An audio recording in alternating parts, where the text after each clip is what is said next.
Good evening, everybody. It's Mr. Brayman. I'm here for myself, Miss Smoke, and Coach McKinney.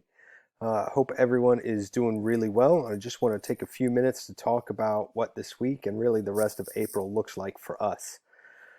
So we are moving into more of an online, in-depth kind of look at what we're going to do. Some of you have been um, or had the opportunity to use Edgenuity as a platform in the past, and some of you have not. So I want to walk through really what it takes to log into this, what we expect for you from this, and what you can really expect for the next month. Um, Trust me, we would so much rather be giving you this material in person, but really we're trying to make sure that we give you everything you need and are able to supplement you as well while not overloading you at the same time. So we're going to go ahead and get started with this. So we are going to move, and mind you, I am in our Lexington One Launchpad, which you can find right here. Once you open the screen up, yours looks a little bit different than mine does.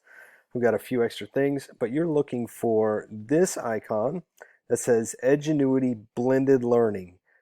You may have two separate ones there. One might say credit bearing.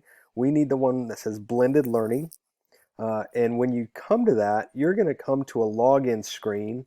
And let me log out of mine because I want to show you what the login looks like. And of course, I'm set up on the educator login. Let me get back. Gosh. Let me get back to the front screen on Edgenuity and see if I can't get through this a little bit better for you. So when you go here to Edgenuity, there's going to be an orange right here login button. And once you click on that, you all already have accounts, whether you know this or not. So you'll go to student login, and it is your full Lexington One email. So last name, first name, middle initial at lexington1.net. And so make sure you put that in with your login information, and your AA password is going to be your way to get into that. So as soon as you get in there, your classes should show up that you're already logged in for right here. So I don't have that ability since I'm not signed up for any of those things, but I'm going to get to here and I'm going to show you what the class looks like and what we expect of you in the coming weeks.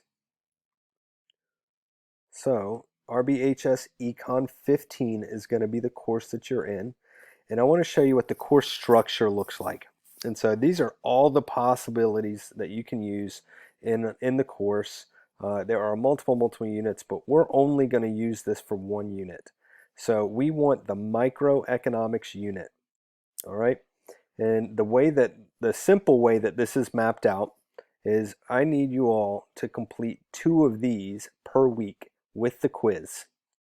So the law of demand and the law of supply both need to be completed in week 1. And week 1 starts on Monday, the 30th of March.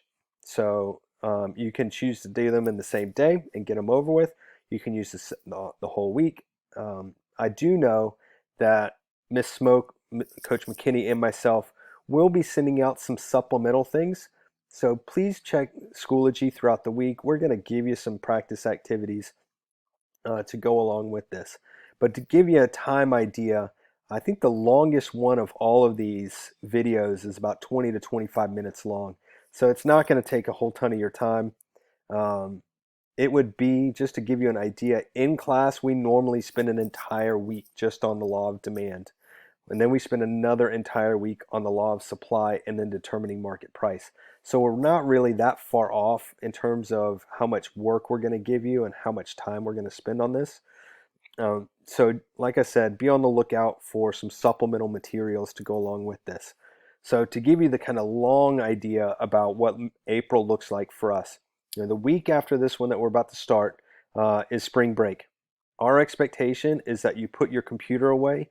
You do not think about economics at all. You have fun with your family. You Skype your friends or FaceTime or whatever it is, and really just relax and try not to think about how shut down the world is.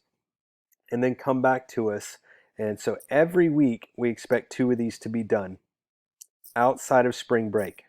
So to this week, skip the next week to the week after, and then we end on market structures and competition.